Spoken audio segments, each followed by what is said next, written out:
dalam jasad manusia ini ada tiga benda yang seperti ruh. Apa itu? Yang pertama hayatun wa ruhun wa nafsun, yaitu hayatun kehidupan, ruhun ruh, wa nafsun dan nafas. Ada tiga. Makanya apa namanya, Sunan Kalijaga itu mengistilahkan nama-nama ini dengan istilah yang mudah dipahami orang Jawa saat itu, ya, sedulur papat.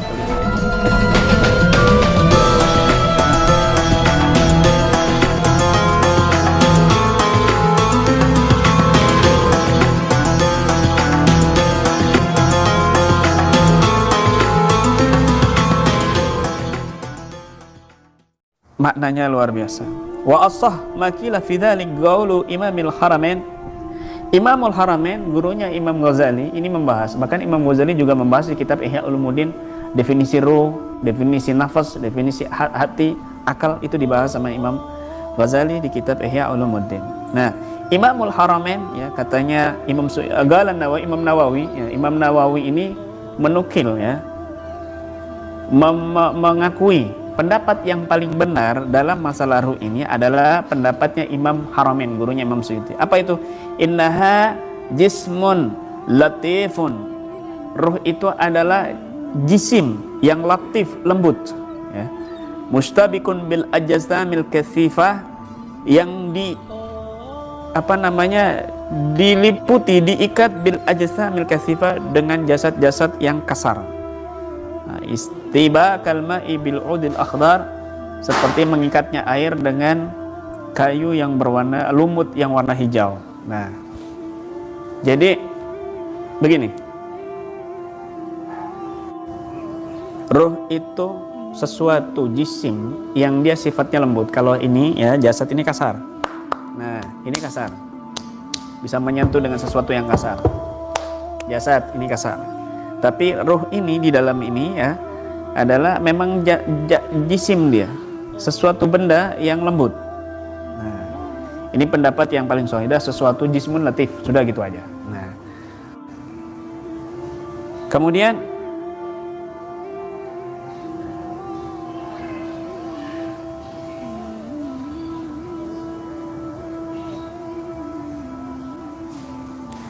apakah ini al-aksar ala an-ruh jismun wa bayanu dzalik?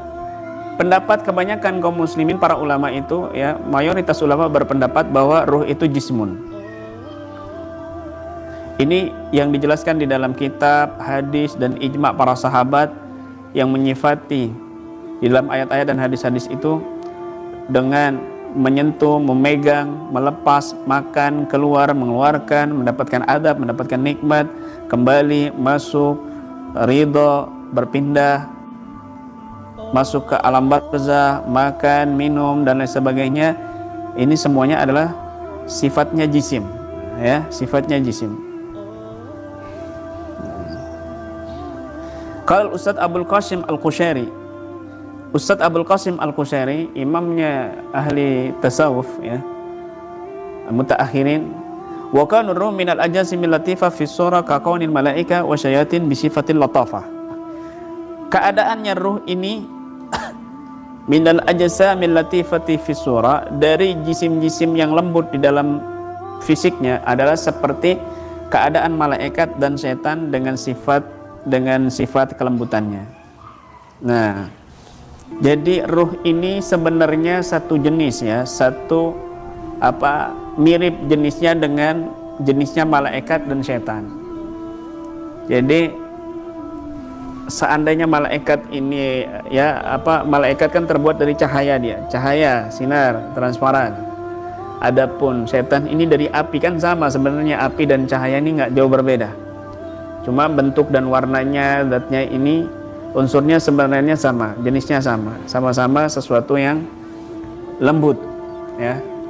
Bahkan dulu setan ini, ya, iblis ini awalnya dulu cahaya, nur, ya, awalnya dulu malaikat, minal malaikah fasajadu illa iblis, ya, termasuk bagian daripada malaikat di surga yang Allah perintahkan untuk hormat kepada Nabi Adam, tetapi tidak mau hormat, akhirnya zatnya berubah menjadi api. Awalnya dulu nur sama, ya, nur, nun dan ro, cahaya.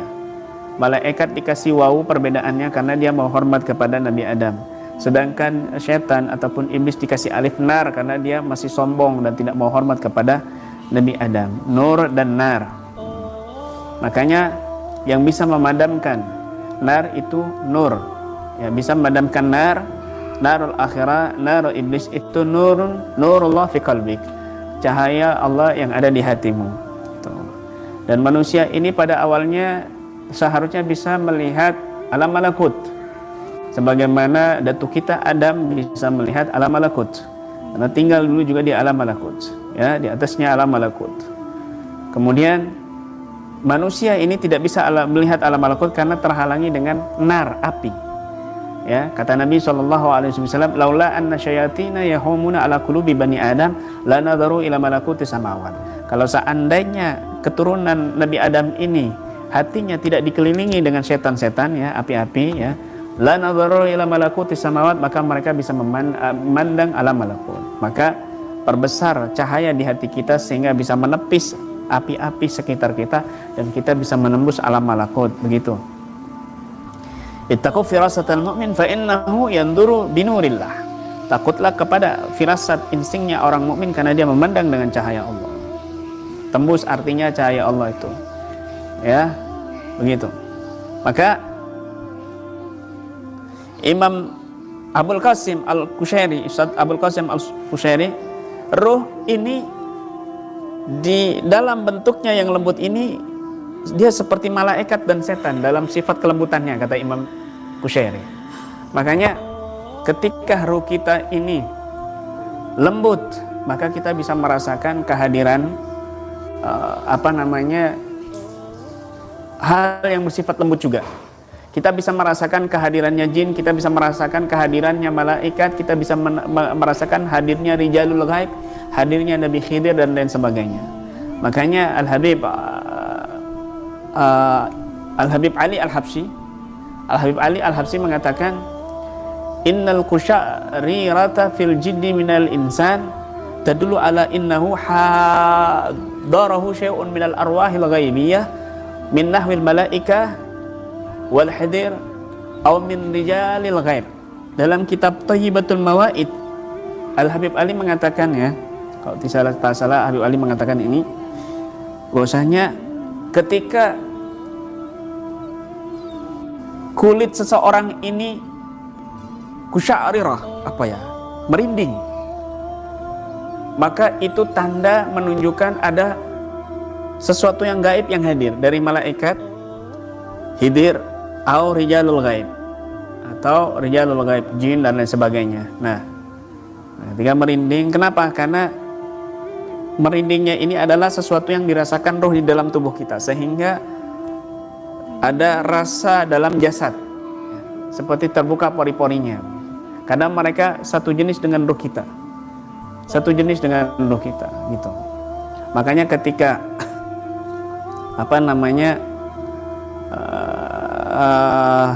orang ini meninggal, ya, para jin, malaikat, ya, malaikat itu bisa melihat rohnya manusia yang keluar dari jasad, begitu.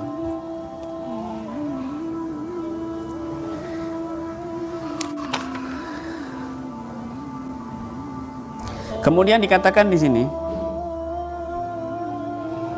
apakah halin nafas warruh syai'un wahidun amla? Apakah nafas dan ruh ini satu benda atau dia dua benda? Nah, katanya Imam Suyuti di sini. Di sini para ulama berbeda pendapat mengatakan bahwasanya ruh itu dan nafsu itu satu.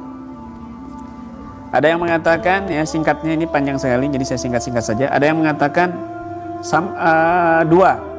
Bahkan ada yang mengatakan muqatil, ada yang mengatakan itu tiga. Di dalam jasad manusia ini ada tiga benda yang seperti ruh. Apa itu? Yang pertama hayatun wa ruhun wa nafsun, yaitu hayatun kehidupan, ruhun, ruh, wa nafsun dan nafas. Ada 3. Makanya